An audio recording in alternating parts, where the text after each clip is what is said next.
Alright, hello and welcome to a little video I want to make about deck building and just some tips and tricks and theory and the things that I've picked up in almost 3 years of playing in the game now. And these are a bit, not like super high level or anything, but these are just some things I've noticed at like a decent, like moderate, kind of like, you're good at deck building level, I think. Because I'm decent. We don't all bat 100. I have some ones that aren't that good. But I'd say it's pretty good overall, right? Right? But anyway, that stupid intro that didn't work at all out of the way, let's go ahead and actually get into these here. So the first thing I want to start off with is deck thinning. Now this, a lot of these examples are going to be with mythical beasts because it's such a well-designed deck that a lot of these fit into it, and it's something I'm really enjoying right now. You're going to be seeing a lot of it on the channel. A lot. But the best example I think I can use for this is Spell Power Grasp versus Toon Table of Contents. Now I want to bring up this example because Spell Power Grasp is immediately a higher payoff. It's immediately 2 spell counters and searches 1 for next turn, whereas Toon Table is only one spell counter at a time, but searches another copy of itself, which you can then activate for another one, activate for Toon World, which is another one. And the reason that's better is because that means later on in the game you're not going to be drawing into more copies of it. So you activate your Spell Power Grasp, you get another one to hand, and then next turn you draw another one for turn. It's just a dead card that's not really doing anything. Whereas something like Toon Table, it has a very slightly less of a payoff right at the beginning, but you can actually use multiple in a turn. And you're not going to be drawing them later, because if you get them all out in a turn, then you can keep the Toon World in hand as, like a backup, something that way you're not drawing into any more of the of your actual like Toon Table engine cards, but you still have that you still have something for next turn, which Spell Power Grasp will give you. Now that's better because it's giving you more chance to draw into something you need. Say you're up against a Masterpiece and you have to draw your Raigeki or your Dark Hole or something. Having 30 cards in deck gives you a better chance of drawing it than having 32 cards in deck. And it's a very slight difference, something that you won't notice that much and might not even make that much of a difference, but occasionally it does, and when it does, even the very few times that it might actually, matter and win you a duel or something, those are still more times than not. Another example of this is with Duelist Alliance. Obviously, Pendulum Call is a super insane, very strong card, but a lot of builds will only run 1 copy of it or 3 copies of Duelist Alliance. And obviously Duelist Alliance searches other cards in the deck, but Pendulum Call is one of those cards you really only want to be resolving once. It's kind of like Melody in Blue Eyes. You ran 3 Melody because you just wanted to see it once and get set up. In Pen Call, obviously you want to see it that once, you want to get set up. So instead of drawing into more copies of it, you can actually use Duelist Alliance to search other things later in the game. And that's kind of another very closely related thing to deck thinning that does come up a lot. Another thing that you want to keep in mind is dual purpose. Now this, you can also use Blue Eyes as an example for that. Trade-in. Sure, trade-in's drawing you 2 cards, and it's basically keeping your hand that say you have 5 cards in hand to activate trade-in, you'll end with 5 cards in hand. But in Blue Eyes, it also makes your grave live. It gets things like Return live. Another example is in Fortune Ladies and with the card Mirror Force. Obviously Mirror Force is a very strong card, it's one of the most iconic cards and still very strong even today. Any format where things don't want to be destroyed, it's pretty good. So like any deck could pretty much benefit from that, but certain decks could benefit from the other types. In Fortune Ladies, one of the main strategies is to actually be swinging over your opponent's monsters to trigger your monster's effects. And that doesn't happen if you're clearing your opponent's board, but you could run something like Quaking to keep their monsters on the field, put them face down. It still has pretty much the same result, but actually helps the rest of your deck function. And that's something with Trade and something with Quaking and Fortune just things like that it's also good to keep in mind with cards that have similar effects, is to pick the ones that help the rest of your deck the most. Just kind of things like that. Next up is card economy. Now this, at the most basic, is something like Magical Stone Excavation. Obviously that card has a very powerful effect. You get to add any spell from your graveyard back to your hand. That's insane. But the cost for it is to discard 2 cards, and that's why no one runs it, because you're giving up 3 cards in your hand to get 1 back, and that's very bad card economy. Sure, you might have that 1 spell back, but you only have, 1 other card in hand to actually, use that in combination with. You're not actually getting as much out of that card you added back, because you're giving up a lot of other cards. And at a higher level, this is something like Pendulum Rising and Mythical Beasts. Sure, it gets you, your level 8 or your level 1 out of deck, two of the most important monsters, and it grabs them out of deck, but you're also using up 2 cards to do that. Whereas normally you could just normal summon it, you still have 4 cards in hand, you're using up 2 cards in your hand, leaving you with only 3, which actually makes it hard to, get any value out of the card that you just brought out. It's just things like that. You want to balance good effects with how much cost they have associated with them. But that's just something to keep in mind, is to, use the best cards that your deck can. Obviously something like Zodiac could use cards with a higher cost because they don't need all their cards in hand. Whereas other decks, you might need, 3 cards to actually do anything. You want to pick the best effects for the most cost you can deal with, basically.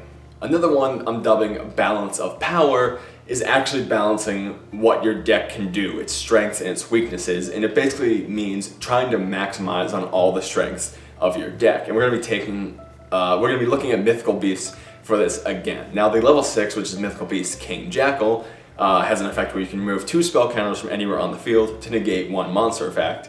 That's a quick effect, whenever one activates. But that's, that's basically the extent of what that deck has in disruption on your opponent's turn. So you have one that pops spells and traps on your turn, but you don't actually have any spell and trap disruption or spell and trap hate for your opponent's turn. So if you set up 3 monster negates, you don't have anything to stop a Raigeki or a Dark Hole. Now originally I was running Strike in this deck as well. I had open boards with 2 King Jackal and 2 Strike. Sure, if they Raigeki or Dark Hole me, I still have the 2 strikes, even though I lose the 2 King Jackals, but I don't have anything on board. I don't have presence, I don't have any way to do damage to try and actually close out the game. So I actually swapped out the strikes for Solemn Scoldings instead, because even though that's just 1 card that can stop, the power cards like Raigeki or Dark Hole, it just gives me more of a chance overall of winning the game because I have more things I can stop. I have more things I can do. So instead of having the power of my deck be all monster negates and nothing for spell and trap, I switched it up a little bit. I put some cards in to kind of balance that out more. And that's just one to keep in mind, is don't overload your deck. Don't overkill your deck on just targeting one thing, unless, the meta specifically calls for it, something like that.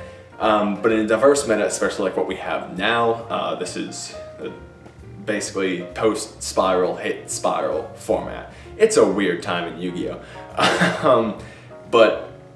Yeah, you just want to make sure that your deck can do as much as possible. Another thing is conflicting cards or engines. Now, a good example of this is Invoked Metaphys. Now, obviously on the surface, you look at, on paper, you can look at Invoked Metaphys and it seems insane.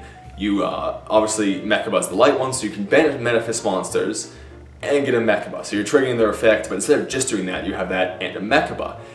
On the surface, that seems insane, that seems really good. But they have to be in grave, you're only banishing 1 of them, you can't use Ragnarok because Alistair is eating up your normal summon, that's less Metaphys cards you're going to draw and more copies of Magical Meltdown, more copies of Invocation and Alistair, when you only really need the 1, and it's just, the null summon is really the kicker because you can't null summon him and Ragnarok.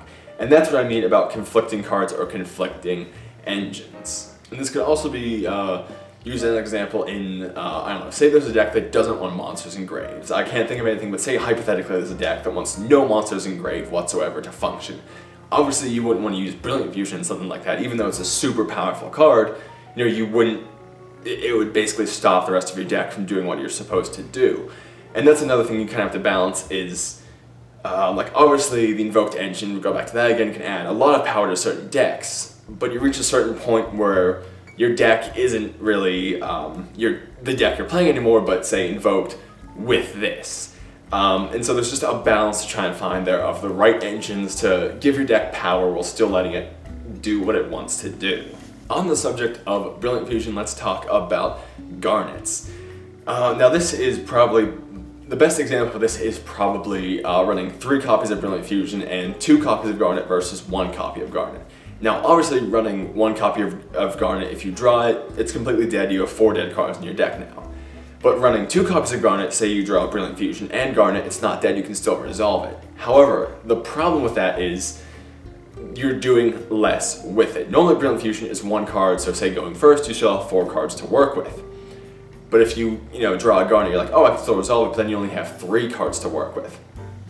And the problem that comes with that is you're not getting as much out of it.